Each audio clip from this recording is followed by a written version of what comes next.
Gospel of John Commentary, Part 3, by St. Augustine. In this edition of SOS, Sermons of Saints, we return to St. Augustine's homily on verses 6 through 14 from the first chapter of the Gospel of John. This is the concluding part of his homily on those verses. The text of St. Augustine's commentary on the Gospel of John is in the public domain. All of the pictures used in this video are also in the public domain.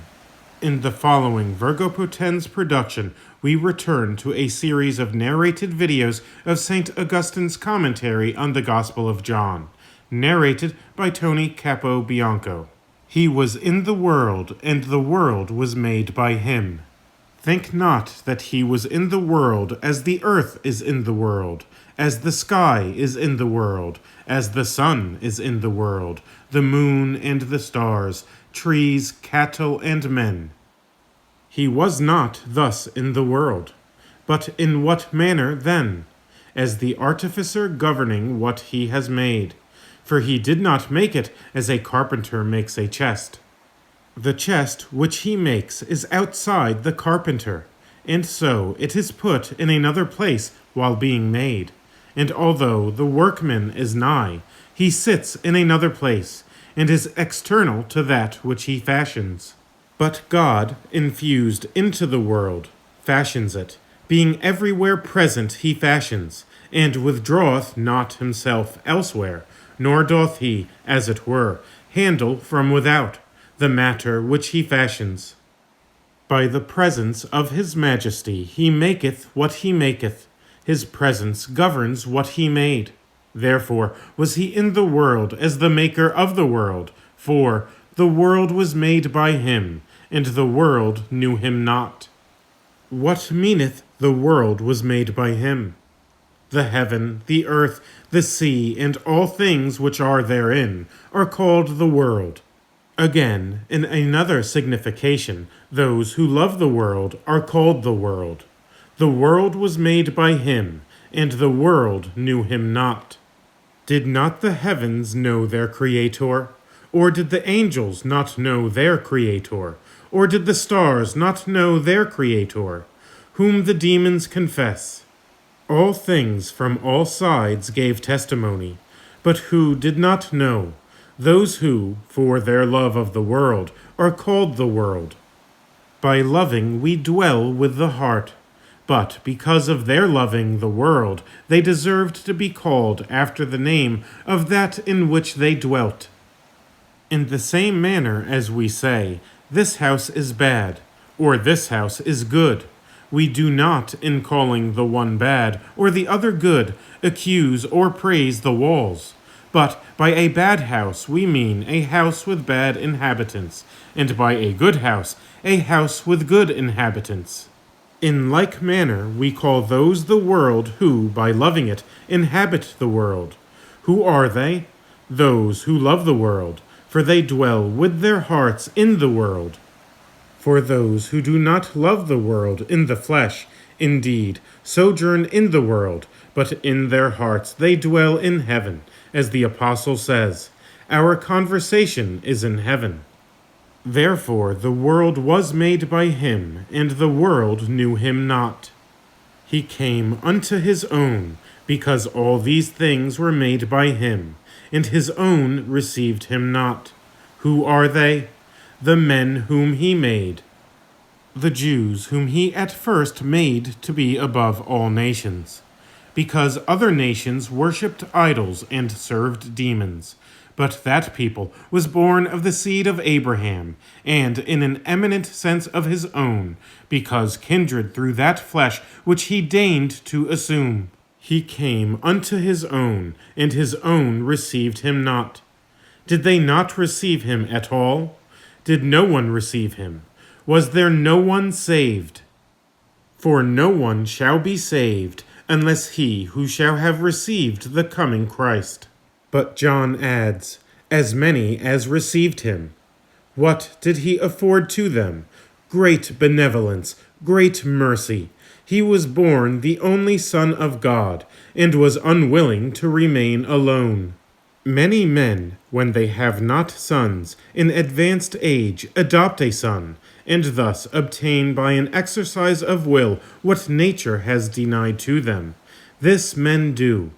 But if anyone have an only son, he rejoices the more in him, because he alone will possess everything, and he will not have any one to divide with him the inheritance, so that he should be poorer. Not so with God, that same only Son, whom he had begotten, and by whom he created all things, he sent into this world that he might not be alone, but might have adopted brethren. For we were not born of God in the manner in which the only begotten was born of him, but were adopted by his grace. For he, the only begotten, came to loose the sins in which we were entangled, and whose burden hindered our adoption, those whom he wished to make brethren to himself. He himself loosed and made joint heirs. For so saith the apostle, but if a son, then an heir through God, and again, heirs of God and joint heirs with Christ. He did not fear to have joint heirs, because his heritage does not become narrow if many are possessors. Those very persons, he, being possessor, become his inheritance, and he, in turn, becomes their inheritance. Hear in what manner they become his inheritance. The Lord hath said unto me, Thou art my son, this day have I begotten thee. Ask of me, and I will give thee the nations for thine inheritance. Hear in what manner he becomes their inheritance. He says in the Psalms, The Lord is the portion of mine inheritance, and of my cup. Let us possess him, and let him possess us. Let him possess us as Lord. Let us possess him as salvation. Let us possess him as light. What then did he give to them who received him? To them he gave power to become sons of God, even to them that believe on his name, that they may cling to the wood and cross the sea. And how are they born? Because they become sons of God and brethren of Christ. They are certainly born. For if they are not born, how can they be sons? But the sons of men are born of flesh and blood, and of the will of man, and of the embrace of wedlock. But in what manner are they born? Who not of bloods, as if of male and female. Bloods is not Latin, but because it is plural in Greek, the interpreter preferred so to express it, and to speak bad Latin, according to the grammarian, that he might make the matter plain to the understanding of the weak among his hearers. For if he had said blood in the singular number, he would not have explained what he desired. For men are born of the bloods of male and female. Let us say so then, and not fear the ire of grammarians, so long as we reach the solid and certain truth. He who understands it and blames it is thankless for having understood. Not of bloods, nor of the will of the flesh, nor of the will of man. The apostle puts flesh for woman, because when she was made of his rib, Adam said, This is now bone of my bone, and flesh of my flesh. And the apostle saith, He that loveth his wife loveth himself, for no one ever hated his own flesh. Flesh, then, is put for woman, in the same manner that spirit is sometimes put for husband. Wherefore? Because the one rules, the other is ruled. The one ought to command, the other to serve. For where the flesh commands and the spirit serves, the house is turned the wrong way. What can be worse than a house where the woman has mastery over the man? But what house is rightly ordered where the man commands and the woman obeys? In like manner, that man is rightly ordered where the spirit commands and the flesh serves. These, then, were born not of the will of the flesh, nor of the will of man, but of God. but that man might be born of God, God was first born of them. For Christ is God, and Christ was born of men. It was only a mother indeed that he sought upon earth, because he had already a Father in heaven. He by whom we were to be created was born of God, and he by whom we were to be recreated was born of a woman. Marvel not then, O man, that thou art made a son by grace, that thou art born of God according to his word. The Word himself first chose to be born of man, that thou mightest be born of God unto salvation. And say to thyself, not without reason did God wish to be born of man, but because he counted me of some importance, that he might make me immortal, and for me be born as a mortal man.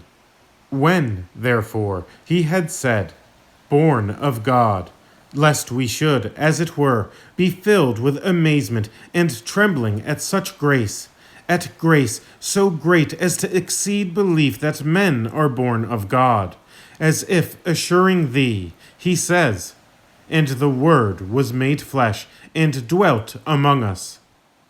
Why then dost thou marvel that men are born of God? Consider God himself born of men, and the Word was made flesh, and dwelt among us.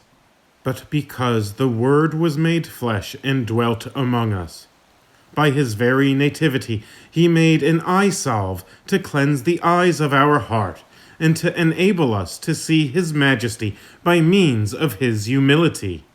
Therefore the Word was made flesh, and dwelt among us. He healed our eyes, and what follows? And we beheld his glory. His glory can no one see unless healed by the humility of his flesh. Wherefore were we not able to see? Consider then, dearly beloved, and see what I say. There had dashed into man's eye, as it were, dust, earth. It had wounded the eye, and it could not see the light. That wounded eye is anointed. By earth it was wounded, and earth is applied to it for healing. For all eye salves and medicines are derived from the earth alone. By dust wert thou blinded, and by dust thou art healed. Flesh then had wounded thee, flesh heals thee. The soul had become carnal by consenting to the affections of the flesh. Thus had the eye of the heart been blinded. The Word was made flesh. That physician made for thee an eye salve. And as he thus came by flesh to extinguish the vices of the flesh, and by death to slay death, therefore did this take place in thee, that, as the Word became flesh, thou mayest be able to say, and we beheld his glory.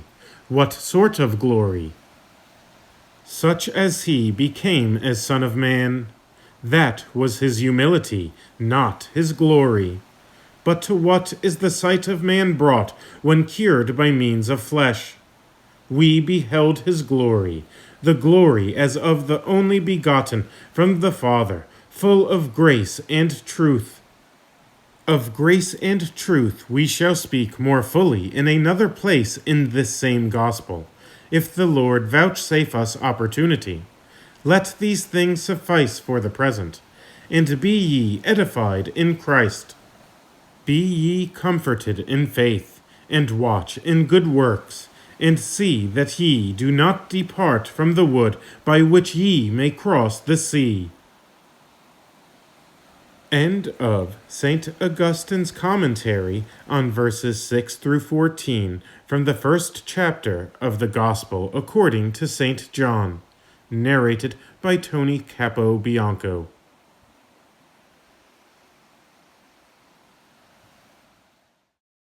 Welcome to the Virgo Potens YouTube channel.